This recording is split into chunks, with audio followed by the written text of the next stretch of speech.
Hello, welcome to the Special Report, your news and views program about geek gaming culture on the internet. Coming up in the show today, a ProJared sighting. He comes on with a 42-minute video explaining his side of a story that broke 3 months ago between him and Holly Conrad and Heidi Farrell while Heidi Farrell was on vacation apparently, and explains a lot about just what exactly the claims were all about, saying that he was lied to and so were you. We're going to talk about what he said and talk about what exactly this all means. My name is JD Shadow. All this and the OCREMIX track of the day is coming your way right about now. Well, if you don't remember the whole story with ProJared or Jared Knobelblocker, I'm not sure if I'm pronouncing that right. I'm probably not, and neither are you. He is, or was, a pretty famous YouTuber. He was a part of Normal Boots before things went down and he got ousted. And we're going to get into what he says about that, because in response to a lot of the stuff that happened, and you can go watch my previous special report about this, I will link it to you in the card in the upper right corner of your screen. There it is. Some of the accusations are pretty damning. The most damning of all has to do with him sending nudes to minors. So we're gonna get into a lot of what I said back at the beginning of this when I talked about what I thought about all of this in my previous special reports. However, the other stuff with the infidelity stuff, I said that perhaps that was to be sorted out between them and not put out in the public forum. But where am I going with all of this, and why am I bringing this up now? It is because he has recently posted a video. By recently, I mean August 27th, 2019, called You've Been Lied To. This is a 42-minute and 35-second long video in which he does not sigh, does not do anything. He seems really composed. He seems like he's ready to explain his piece. Now, first things first, I'm not gonna go through the entire 40 minutes of the video, quite frankly, because it's 40 minutes long and I'm trying to keep this under 20 minutes if at all possible. I'm going to try to paraphrase this as much as I possibly can, and I might miss a few things along the way, quite simply because of the nature of how long his video is versus how short a video I'm trying to make mine. I'm trying to cut down on the length of my videos while trying to make them insightful and make them to where it sparks a intelligent civil conversation without people trolling and stuff like that. So please be advised that I'm going to try to hit on all the important points here as concisely as I possibly can. And he had said that the reason why he was gone for 3 months is not because he didn't want to say anything, it's because he was consulting with lawyers and stuff like that in order to figure out when it was safe in order to say something, and they have said to him that it was safe to do so, so that's why he's doing that.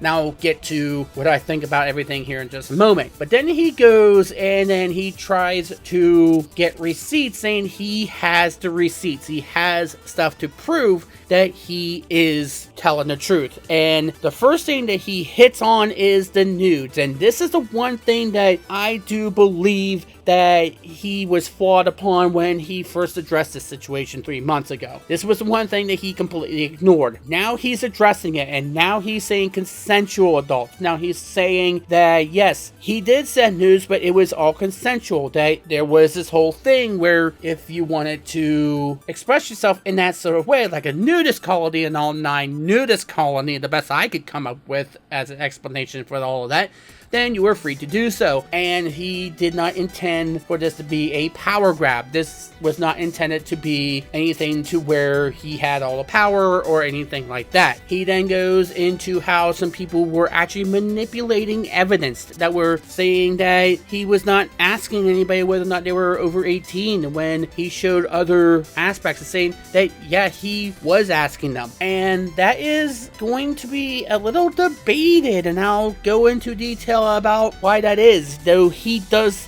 explain why that there is a different profile pic between his evidence and when a certain person who claims that he was harassing them and sending them lewd photographs was actually not telling the entire truth. And yes, I'm going to post the link to his video in the description below this video so you can get the entire context of this, because I know I'm going to be missing a lot of stuff here. But to be quite honest with you, he does seem as though he's very composed and saying stuff in a sort of way where he's convinced that this is going down the way that he says it does. Other things stated is that people who he has never met, that he had no contact with or had never talked to, were saying that he had done things to them, including one person who said that they had an altercation with him at a con when he was never at that convention, that he was never there, that the event that she said it took place never actually occurred, that he was never there. There was no way that he could have done it because he wasn't there in order to do it. He wasn't at that location. And he has also asked that if anybody does have evidence to support that he was there and that anything did happen to some of these claims, to please present it, to please produce that so he can see it and then he can rightfully apologize if it actually did happen that way. Now, he does go into detail about the infidelity thing, or brief detail about the infidelity thing. Now, this whole thing with Holly Conrad and him and Heidi Farrell, I'm not going to go too much into it, though he does try to shift the blame of it back to Heidi and saying that he was trying to get out of the relationship and Heidi was refusing to let him out of it. And that was really weird of him to say that. I'm not sure where you go from there if someone is not letting you out of a relationship. I just think perhaps that was just a really bad relationship for both of them to be in. And something else I'm going to link to you to is Heidi's quasi response to the ProJared thing, because she did respond saying that she did not watch the video because his face and voice triggers her that much. And I'm not sure what that really means, unless you want to say that it was just a bad breakup. And I'm pretty sure we've all been there before. We've all been in that situation, but I hope that doesn't mean that there's more to that story, that there wasn't an abusive relationship, like there was some physical altercations, and I'm not even going to speculate on that. I don't even want to go any further than that, but it does seem as though that there's more to the tale than she's letting on even at this point that she wants to discuss. But I want to just link it to you in the description below this video because I don't want to really get into that much about it. It does not seem like she is disputing what he's saying about the more serious allegations, which are the news to the minors, which I believe was the real problem that could have landed him into federal or state prison if it turned out that they were under the age consent as to the state that they were in when he sent them. Infidelity does suck and does do a lot of damage to moral compasses, but it's not as bad as something that could lead you to go to jail for a very long time. And I could see that if this is bothering them that much, if this whole love triangle thing is bothering them that much, they kind of might want to go to counseling for that. And I say this with all the care in the world to them, with all the concern in the world to them. This is not a form of concern trolling. I get that. I understand that. So maybe they need to work something out. Maybe they need to go to a psychiatrist to figure out what to do about that in order to figure out how they can move on with their lives without having to worry about the other person saying another thing and then his whole fan base going in, or her fan base going to him, and then just harassing everybody back and forth. Don't do that. Why is there a need for these mobs to just go after anybody online anymore at the slightest drop of a hat? I don't understand it. Why is there this popularity to do that? But he does say something that I do agree with completely 100% at the end of the video, which is nobody likes cancel culture until they get the opportunity to cancel someone. And there you go. He does say to, before you go and to quote cancel someone, please look at the other side and please hear all sides of the story before you go in to look at this. Now, for the record, I did side with Heidi on this, and I kind of still do to a certain against him, at least on the infidelity side of it. And I did post my videos on that. I did side with her, but at the same time, I wanted to make sure people are aware that he needs to be able to grow. He needs to be able to recover from that. And I did not agree with the whole ProJared is over party that was going on. That he needs some time to digest what happened here. And I just wanted to make sure that people were being fair to everybody. And when I first heard about this, I thought, you know what? This cancel culture thing is getting to him as well. And I thought it was rightfully so that he was getting blamed for stuff like this. But this was because I was hearing the more severe charges leveled against him. The pedophilia charges were being labeled against him. And that is why I felt as though I wanted to say something about that. Now, the other thing that he did say is that he was not fired from Normal Boots. He resigned from Normal Boots because of the backlash he was receiving, and he didn't want Normal Boots to be drugged down because of it.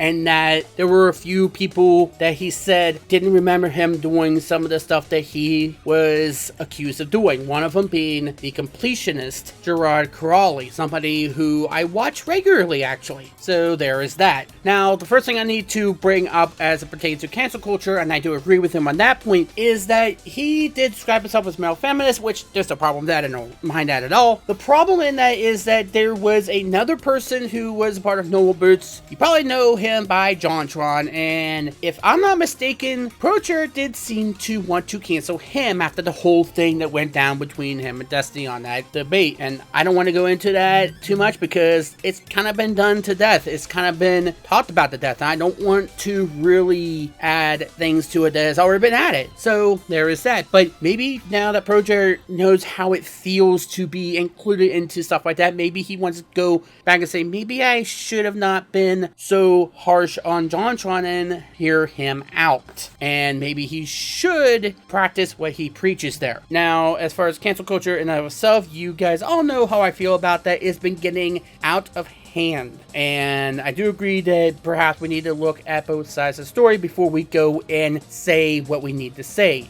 Yes, I'm talking about people like Boogie2988 and Channel Awesome as well. We are feeding way too much into this whole idea of cancel culture, and until we find out what the source of that is and why it's becoming so popular and why people are getting canceled for saying that cancel culture is bad for your health, we're never going to get anywhere. We need to stop this at its source, but how are we going to do that if there are other people who are saying that we need it? There are actually people around who are contributing who are saying that it is a good thing that we can cancel people like this. We have to let people grow. We have to let people learn from their mistakes and try to grow from them. And we've been saying this countless times, and why are people getting canceled for saying that?